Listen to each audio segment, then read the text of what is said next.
Good morning. Always an extreme delight to be at the New Thought Spiritual Center of Eastern Long Island. I bless you and I praise you and I thank you for having me here. I really believe that spirituality rocks. There's a power within you and it lifts your life to its highest level. It brings success, happiness, peace of mind, prosperity. And as you tap into this power, it responds to you because this power is within you. And that's why I always say that spirituality rocks. Today I'm talking about living in gratitude. Living in gratitude. And it is my intention, my goal, my vision that today we will have that actual experience of living in gratitude. Gratitude is defined as a feeling of appreciation, and it's the quality of being thankful. So living in gratitude is a powerful mindset. It's a powerful attitude that sees beyond the current realities or conditions directly into the hidden potentialities of life. Now, gratitude is something that we have to feel and experience. It's not one of those things that you can just read about. And as I said, we're going to be doing that today so that when we leave here, we actually are living in gratitude.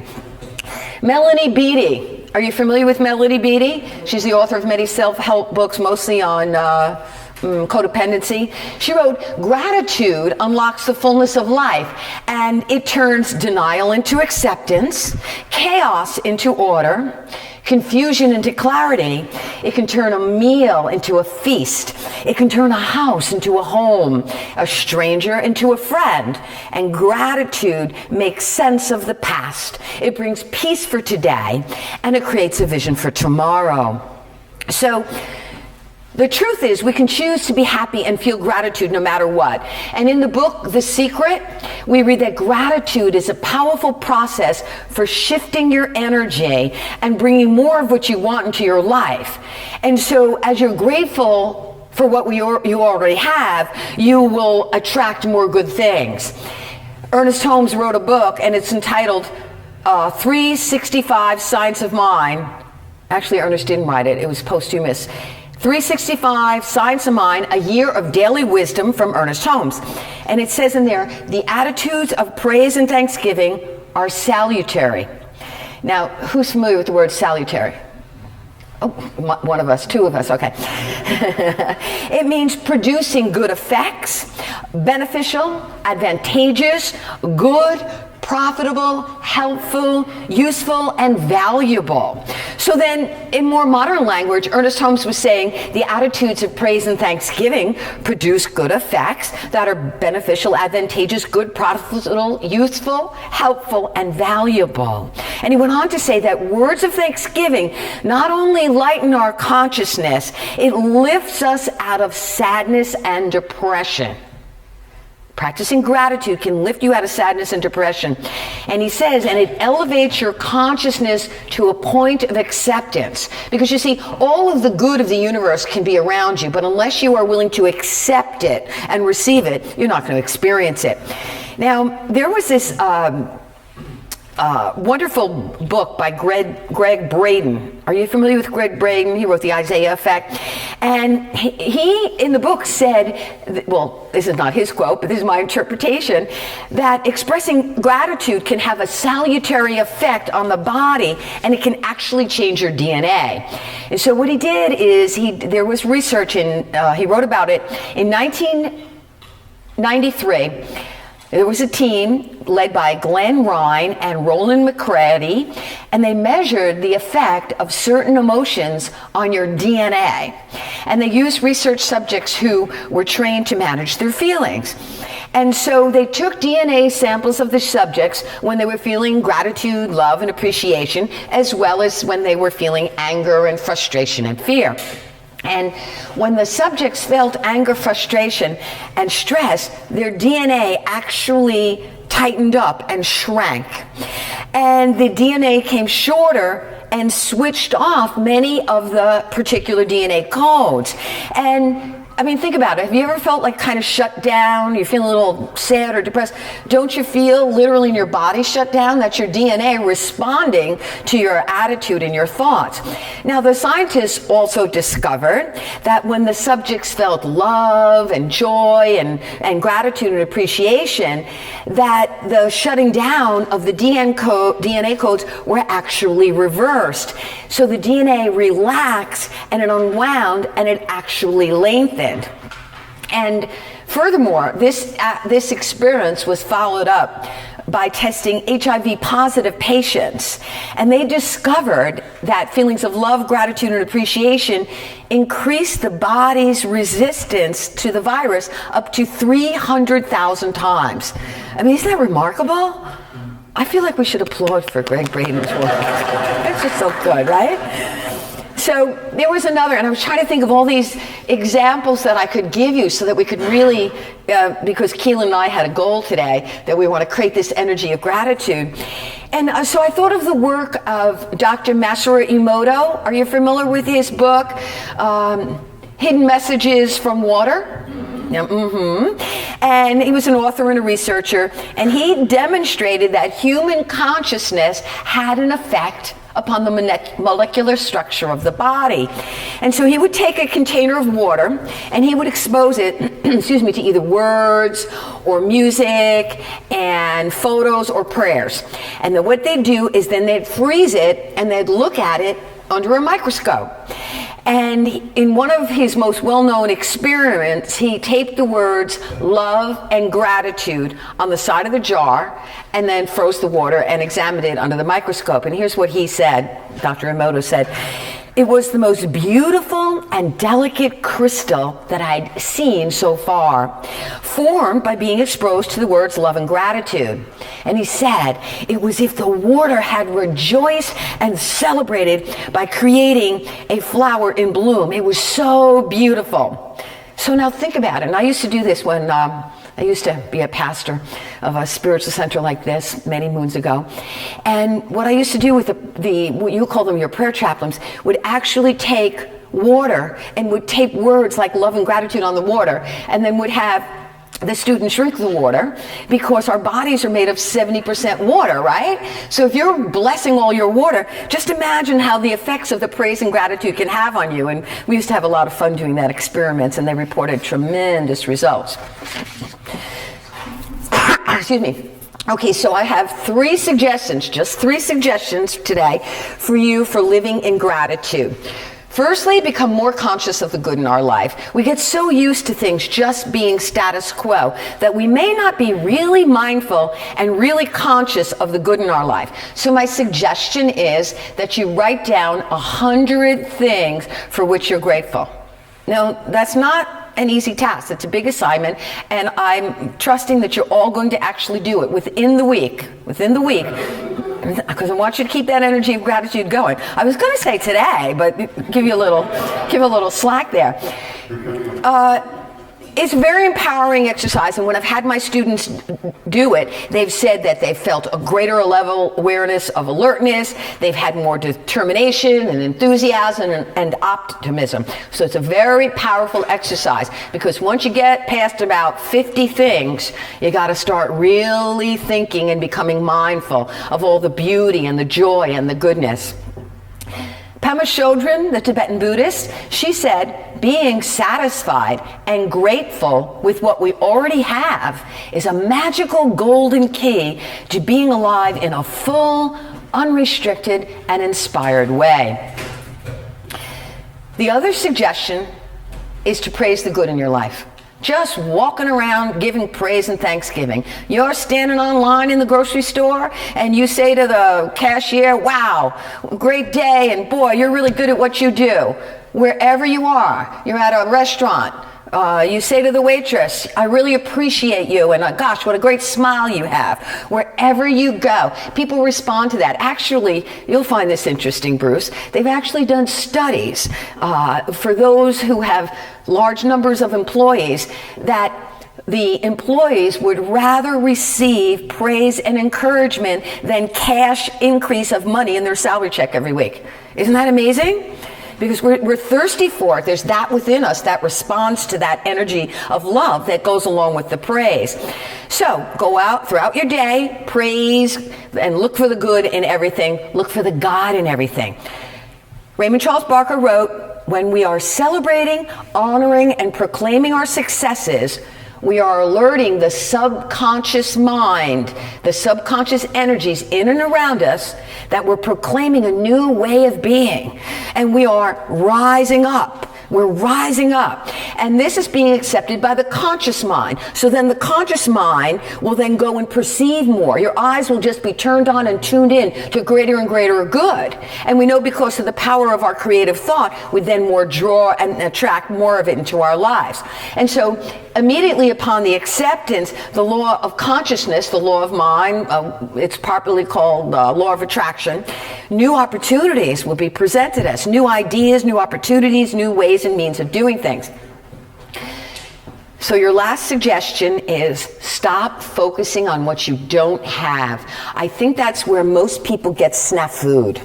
Because when we're in the manifestation process and we're looking for the good and that which we want to experience, the tendency is to look at what we don't want.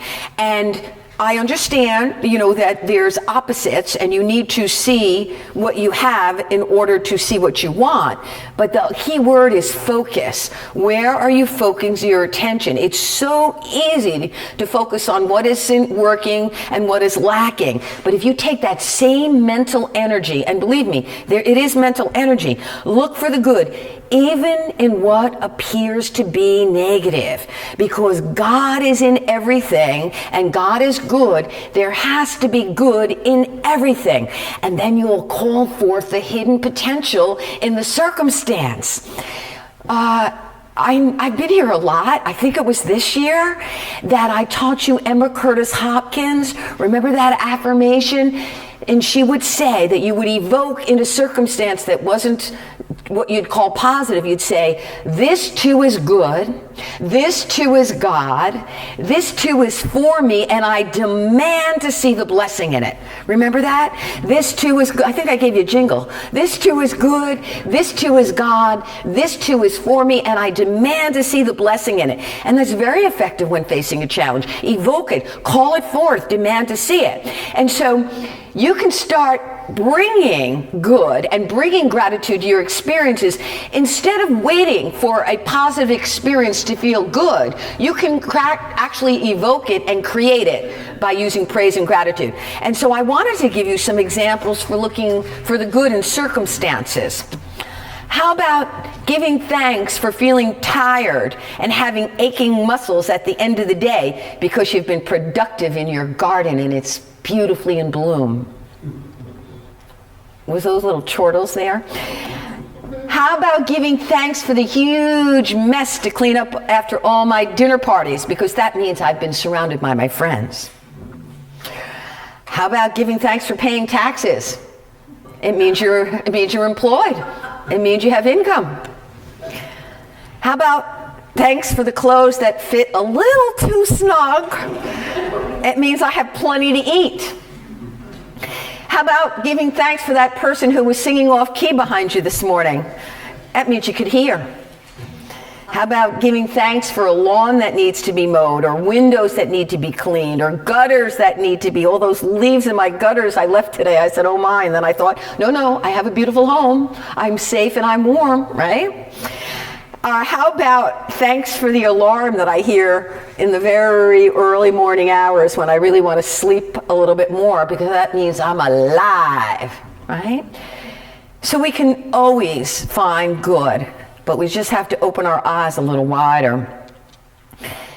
It was the medical doctor and author Deepak Chopra who said, gratitude is the open door to the power, wisdom, and creativity of the universe. And you open the door through gratitude. So then the more we recognize and express gratitude for what we have, the more things we have gratitude to express. Now, typically, we give thanks for our relationships, our health, our spiritual community. I want to give you a couple of things to be grateful for that you might not think about. How about our oneness? Be grateful that there's one presence and one power in and through all of life everywhere. Grateful that this presence we call God's Spirit, infinite intelligence, and it's good. And it only knows to expand and further the expression of whatever we're focusing on. How about being grateful for the divine creative process, knowing that thoughts held in mind do produce after their decline, and it's an infallible law. Whatever we think, feel, and believe, it is operated by this law and will draw and attract people, circumstances, and events into our lives. How about giving thanks for affirmative prayer, that we can align ourselves with this one presence and power and decree a thing and it shall be added unto us? How about being grateful for abundance? Look around in nature. You see the beautiful trees, you see the sand on the beach, the abundance of, look at the sky, look at the galaxy. This is our divine inheritance. Or being grateful for immortality. Isn't that just amazing to know that the essence and the truth of who you are didn't start with this body and it's not going to end with this body. We are on an eternal journey, always one with God. It was William Arthur Ward, one of America's most quoted writers of inspirational maxims, who said gratitude can transform common days into thanksgiving, turn routine jobs into joy, and change the ordinary opportunities into blessings. So I call upon you today to practice having an attitude of gratitude.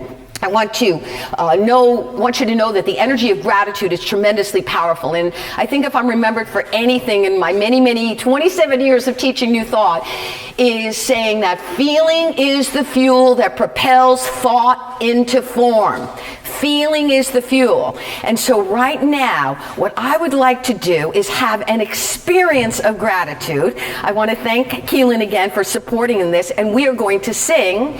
And right after we sing, this little piece of paper that I actually sat there yesterday and taped them all shut so you wouldn't peek. There's a little afterwards, we're going to open them up, and we are going to reverently but fervently and adamantly say the prayer treatment. So what we're going to do is we're going to sit while we're singing, and halfway through we're going to stand up, and then we are going to speak this word. And what's going to happen is we're going to create so much energy and power that this week you're going to have such a demonstration of good, you're going to be going, woohoo!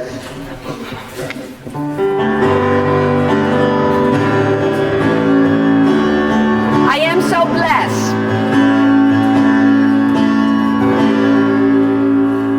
I am so blessed. I am so blessed. I am so grateful for all that I have. Come on, sing along. I am so blessed. I am so blessed. I am so blessed. I am so blessed.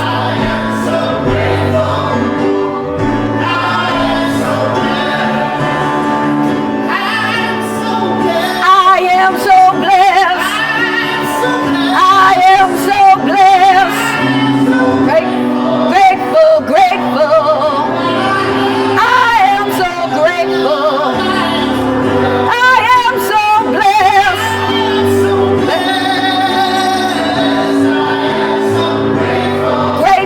Grateful. Please rise.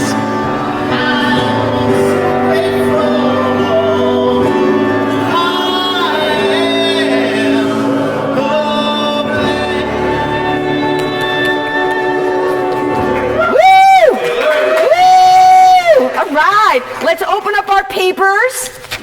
Now, I want you to raise your right hand as if you're taking an oath in a court of law, because you are taking an oath to yourself, to the power of God within you, and I want you to say this with fervor. You ready, Joseph? I want to hear your voice about everybody's.